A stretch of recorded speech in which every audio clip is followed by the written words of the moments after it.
Hello everybody, welcome to my channel. As we already doing our chapter number 8, Introduction to Trigonometry of CBSE, we have started our exercise 8.1 and with this video we are going to cover the question number 3 of 8.1.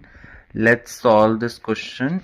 So here you can see that in this question they have given that if sine A is equal to 3 upon 4, we have to calculate cos A and tan A. So for solving this question, I need to mention the given values first.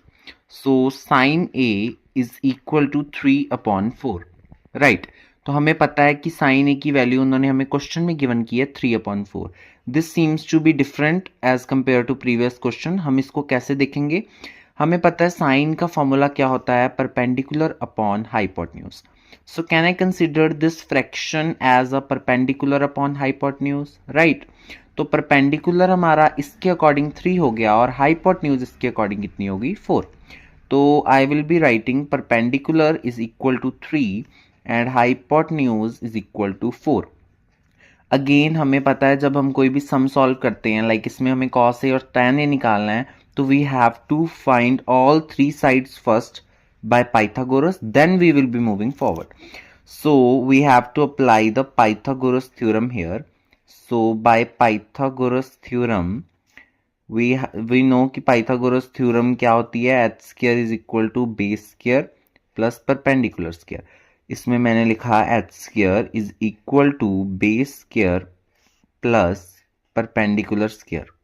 Right.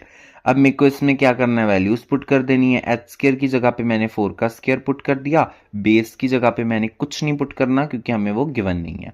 और perpendicular की जगह पे हम क्या put कर लेते हैं, 3. I know 4 का स्क्वायर क्या होता है, 16, which is equal to base का square as it is plus 3 का स्क्वायर क्या आएगा, 3 3 9. तो हमने यहाँ 9 पुट कर दिया. अब मैं 16 इधर ही रहेगा, ये चीज यहां प्लस की है तो इधर आके minus. 16 minus 9 is equal to base का स्क्वायर. तो मुझे पता है 16 में से 9 गए तो कितना आंसर आएगा, 7. So the 7 is equal to base का square. Again you know very well, अगर एक चीज यहां स्क्वायर किया उधर जाके रूट, तो बेस हमारा आ जाएगा √7. होप सो आपको इतना क्लियर हुआ होगा कि हमने इसमें हाइपोटेन्यूज, बेस एंड परपेंडिकुलर निकाल लिया. You can draw the figure also, because हमें फिगर तो यहाँ ड्रॉ करनी ही पड़ेगी. तो इसको मैं हाइपोथेटिकली फिगर को अगर मैं मेंशन करूं तो यहाँ पे 90 डिग्री का एंगल होगा. I should